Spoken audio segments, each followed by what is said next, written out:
तेलंगाना के आईटी और माहौलियात के वजीर तारक रामाराव ने वाज़ेह किया है कि हुकूमत शहर हैदराबाद के लिए 2072 तक पानी की कमी न होने को यकीनी बनाने के लिए मंसूबा बना रही है। इसके लिए हैदराबाद के अतराफ पाइपलाइंस बिछाई जा रही है। मुस्तकबिल में शहर हैदराबाद में 100 किलोमीटर तक पीने के पानी की सप्लाई को यकीनी बनाने के इक़दाम किए जा रहे हैं। आउटर रिंग रोड और बाहरी इलाकों में भी पानी की सप्लाई के इक़दाम किए जा रहे हैं। उन्होंने शहर हैदराबाद में पीने के पानी की ज़रूरियात की तकमील के लिए सुमके सिलान इंटेक वेल के कामों का जिले नलगुंडा के नागार्जुना सागर में संगे बुनियाद रखा।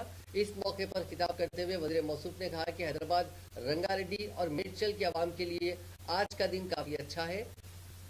Metro water supply and sewerage board के 6000 करोड़ रुपए के तरक्याती काम जारी हैं। उन्होंने कहा कि फिलहाल हैदराबाद में पानी की तलब 37 टीएमसी है। 2072 तक ये बढ़कर तकरीबन 71 टीएमसी होने का इम्कान है। उन्होंने कहा कि सुमकेसीला में 1450 करोड़ रुपए की तखमीना लागत से पीने के पानी की जरूरियात के लिए पंप्स और मोटरों समेत 16 टीएमसी लिफ्ट इरिगेशन के काम किए जाएंगे।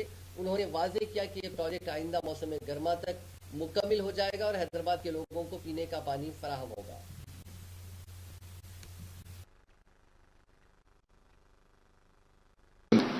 6,000 కోట్ల విలువైన అభివృద్ధి పనులు ఈ రోజు metro water supply and sewerage board ఆధ్వర్యంలో నడుస్తూ ఉన్నాయి.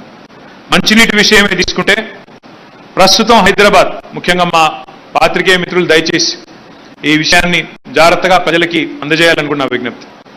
ప్రస్తుత హైదరాబాద్ నీటి అవసరాలు 2022 సంవత్సరంలో 37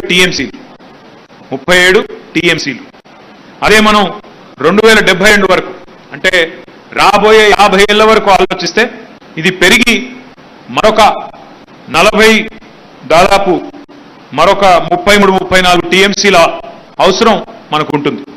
70.9 అంటే దాదాపు 71 టీఎంసీల నీళ్లు భవిష్యత్తులో హైదరాబాద్ విస్తరణ దృష్టిలో పెట్టుకుంటే 2072 సంవత్సరం నాటికి మనకు ఒక 71 టీఎంసీల దాకా అవసరం పడుతుంది అనేది